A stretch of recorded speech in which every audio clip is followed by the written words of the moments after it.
I think we had pretty low expectations intentionally when we first opened of how successful we'd be.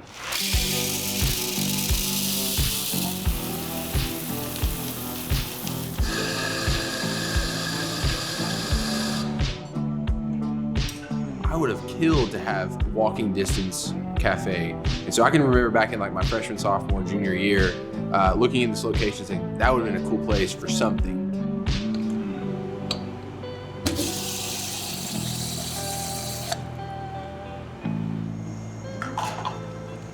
There's not a guarantee of like, oh, this is gonna work. Even now still, like we could, in all reality, we could go down in it in the next year. Like we don't know.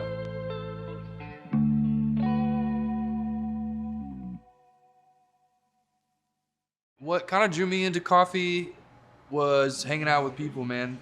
I remember just even when I was maybe just like kind of getting into college, we were always drinking coffee with other people, and at the time it wasn't very good coffee, but it was a thing that brought people together. I moved to Austin, Texas when I was 22-ish, and that was kind of the first time that I got into the specialty coffee world. I remember tasting a coffee that somebody had made at some cool shop, you know, and really kind of tasting things that I'd never experienced before. I realized there was a whole nother world that I had no idea about, just kind of waiting on me. I spent a lot of time with my granddad when I was growing up, and he would take me out to coffee after school. He would pick me up, and we'd just go sit in some random cafe and, you know, drink bad coffee with lots of cream, lots of sugar, and I just thought that was the coolest thing ever. In 2017, I was graduating college, and I had an opportunity to move to China with a friend and go study coffee at origin, which is meaning where coffee is grown. Basically, I just spent a year out there, like learning from the farm level to the cafe level, all different types of things about coffee. I got to have experience roasting. I got to have experience, you know, training and doing lots of things like that directly affected the success of Collective and it being what it is today. So when we first started the business, we had the idea of starting out as a cart. It's never really been done before in Wichita Falls. It's been done in other places like Dallas where you have lots of, you know, big shopping centers and big events you can go to all the time. In Wichita Falls, you don't have that same ease of foot traffic. You have to go find it and seek it out. That was always something that I found difficult was, okay, if we're gonna make money, we have to constantly pack up and go move somewhere else and then pack up and go somewhere else and keep it fresh and keep it new. Because we did find that if we stayed in a place for too long at certain points, that the revenue would actually go down throughout the week. Yeah, the first few months was actually terrible. Yeah. It was hard. There was a season in life where we packed up that thing and put it in a different place every day. Every day. Which doesn't sound like that much, but it was a lot. Yeah, it's like a 400-pound cart, all the stuff that you have to go with it. 2 carts. And in a 1991 box truck that most of the time didn't start. Yeah. I've liked to say that I didn't help birth Collective, but I helped raise it in a way since I was around from the beginning. It was a lot of hard work at first. I remember in the very beginning when I met them and I wanted to work with them on the cart, and I was like, guys, I will literally do the lowest of the job. Like, I will do the most lowly work to help out with this. And Ryan was like, man, at this point, all of it is lowly work. I look back on it and I think, man, I don't know how we existed just doing that every day. Like, it was a normal thing. It was just, we did it and we didn't ask questions. It just had to be done. And now I think about it, I'm like, I don't know how we did that. But I think it was very shaping and it was very helpful for me to grow. I think us as a business to grow, it took a lot of us to step up and make it happen. And I think that's what the beginning, for sure, first 6 months was make it happen. No one else is gonna give this to us. Because especially in Wichita Falls, if you don't have a brick and mortar or specifically a drive-through, people probably aren't willing to stop by and give you the time of day. So you have to almost put yourself in front of them. It was funny, in the beginning, I had heard of Collective as the new shop in town. It was in between classes. They were set up close to campus, and so I just went to check it out, and the guys were cool. And pretty quickly after that, I was like, hey, can I work for you? They gave me, and I guess all the other applicants, a paper bag, a blank paper bag, and said, hey, tell us your story on this paper bag. And it was so unconventional, but it was fun. And I may have gotten the job because I was the only applicant. I don't know. So it wasn't very competitive. Wichita Falls isn't necessarily the type of place, or hasn't historically been the type of place where there's a really, really big culture of people all trying to find the new coolest thing. We thought about having a shop pretty quick. Honestly, it was a lot of the popping up every day that was like, dang, dude, it'd be really dope to have a spot that was ours and not have to tear down every day, not have to take stuff to the lab to clean it every day, not have to jump this truck every day. So it was a dream pretty quickly of like, man, that would be cool. But dreams cost money a lot of times. I don't even think in the beginning we really even had the expectation of opening a shop. I think we were really just trying to try something out and see how far it got us. The risk was there. It was a gas station. It was a lot of work to get this place to look presentable and nice, and somewhere that you want to bring your family and friends to hang out and talk. It was one of those things where we were like, cool. We signed in July. It's like, we're going to get open by September.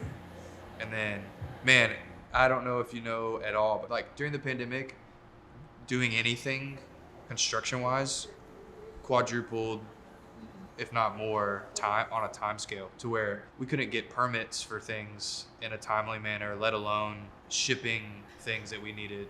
Equipment, lumber prices went crazy. Just everything went absurd. So what we thought we would get done in 2 or 3 months changed to 4 or 5, changed to 6 or 8. We also were working the cart. That's right. For a good majority of it. We closed down probably January to February of 21. But before that, I would open in the morning and we would close at like 12. 12 to for probably a couple months before January, just to, have that extra time. So come over here and work. Yeah. Did that for 8 months, probably 6 months, something like that. It's a long time. It's a long time. We've been super fortunate to be able to pay our staff every time and not have to worry about it. Yeah.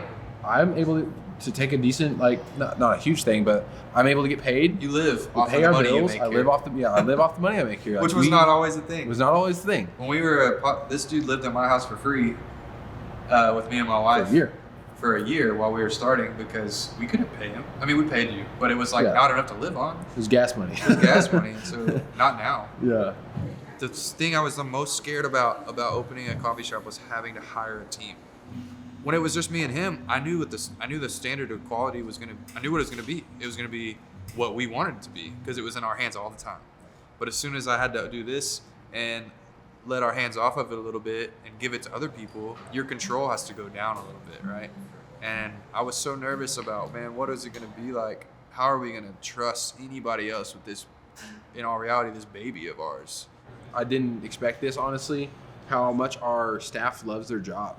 Man. I think that's a thing that we hear regularly, especially within the coffee industry, is that how bad people hate their jobs and they're always leaving, they're always super high turnover. Yeah. And we really haven't experienced that. I love the people involved in Collective. Not only the employees, like my coworkers, but our bosses are cool. They really care about us. They care about the people that come into the shop. A couple weekends ago, Mason and I were looking in the shop, and there were babies, there were old people, and everybody in between. So this is just it's a really comfortable, inviting place, and I love that.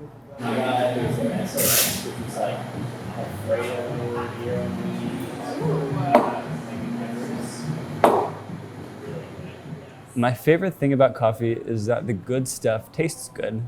And we do a good job here. Mason does a good job of finding roasters that make awesome coffee. From the beginning, Ryan and I both were very pro having an espresso blend that was not just your traditional chocolate, nuttiness and caramel. We got to collab with our roaster, Palace in Amarillo, and pick our own blend.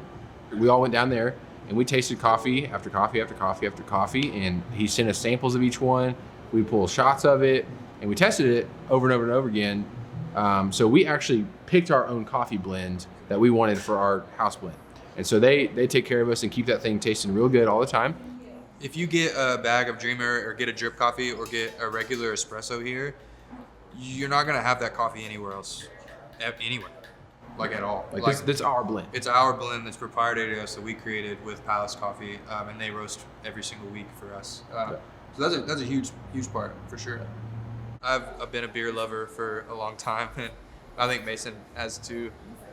It was kind of another way to just like get stuff that we would really enjoy and have them accessible here in the area. And so we were like, man, why would we pay all this money a month to rent this place and only have coffee, which is in all reality, people buy coffee all day, but like peak is, early morning to 2-3 p.m. There's so many more hours in the day that we could do something really great with. It was more of like, why would we waste this great location and space and time by not doing a little bit more? Now we don't ever want to be a place that's like we do so much that we are not doing the things we do well.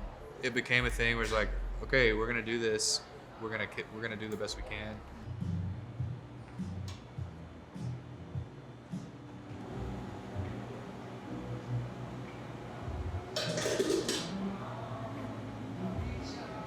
Collective continues to grow, and that same vision that the guys had from the beginning that I saw and believed in, like it continues to stay.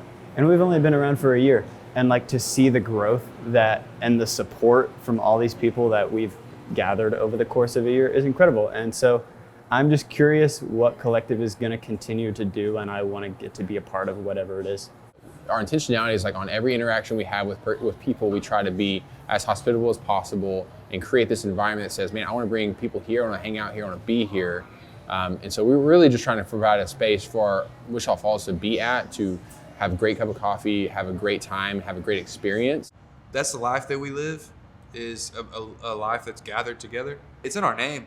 It says Collective, and then our sub name is Coffee and Community. So there's lots of ways we can grow, and we're actually going to be spending this year trying to figure that out, because we want to make a good decision and like not just do something because it's cool. We actually make sure it like fits our mission, fits our values and what we want to do. The same way that we say if coffee wins, we win, we want to see Wichita Falls be better, man. I'm like raising my kids here, and like Mason, God willing, is gonna raise his kids here, and we want Wichita Falls to be a better place, and so we want to do literally whatever it is that we can to make the city a better place.